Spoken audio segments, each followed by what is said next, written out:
What if I told you that the greatest army on earth was stopped by just 300 men? No wolves, no cannons, no escape, only shields, spears, and a king who refused to kneel. This is not a story about winning a war. This is a story about how courage can shake an empire. This is the last stand of King Leonidas and the 300 Spartans. In 480 BC, Persia ruled almost the entire known world. Millions of soldiers, endless gold, cities crushed like sand under boots. And now, the Persian Emperor Xerxes turned his eyes toward Greece. City after city fell. Some surrendered, some burned. But Sparta was different. Sparta was not built on walls. Sparta was built on warriors. From childhood, Spartan boys were trained not to fear death, but to welcome it if it protected their homeland. And their king was Leonidas. When Xerxes sent messengers demanding surrender, Leonidas replied with two words that would echo through history: "Come and take them."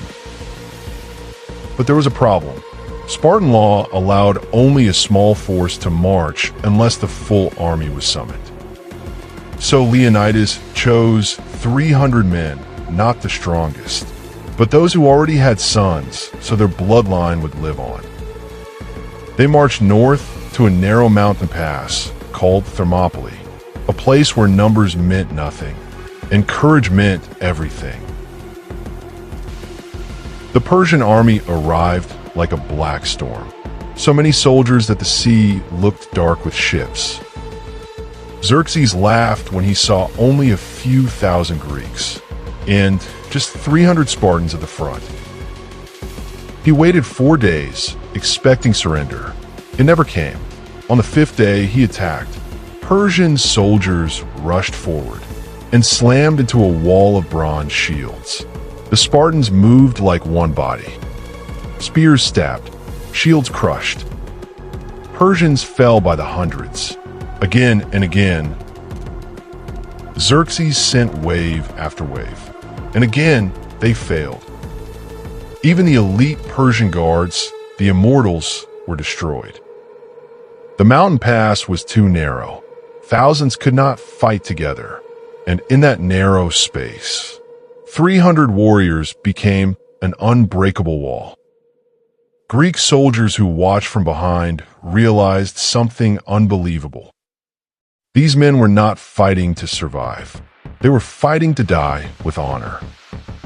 But then betrayal arrived. A Greek traitor showed Xerxes a secret mountain path that went behind the Spartan position. Leonidas knew what that meant.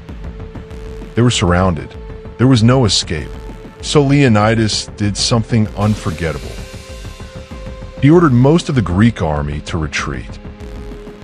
But he and his 300 Spartans stayed, along with a few hundred volunteers who refused to leave. Leonidas walked among his soldiers and said, "Today we dine in hell." The final attack began. Arrows darkened the sky, swords shattered, shields broke. One by one, Spartans fell. Leonidas himself was killed in battle. Persians rushed to take his body, and Spartans fought like lions to protect their fallen king. When the last Spartan stood, he fired his final arrow, and then was buried under enemies. Not one Spartan surrendered. Not one. Persia won the battlefield, but Greece won something far greater. The sacrifice of the 300 united the Greek cities. They realized one truth: Persia could bleed, and if Persia could bleed, it could be defeated.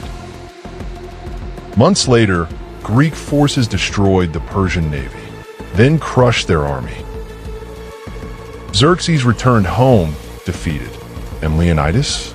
He became immortal, not because he won, but because he showed the world that freedom is sometimes bought with blood, and courage can be stronger than numbers. If courage inspires you, If sacrifice moves you, then this story must never be forgotten. Subscribe to Storyvox for more true heroic stories. Because legends never die. They live in those who remember them.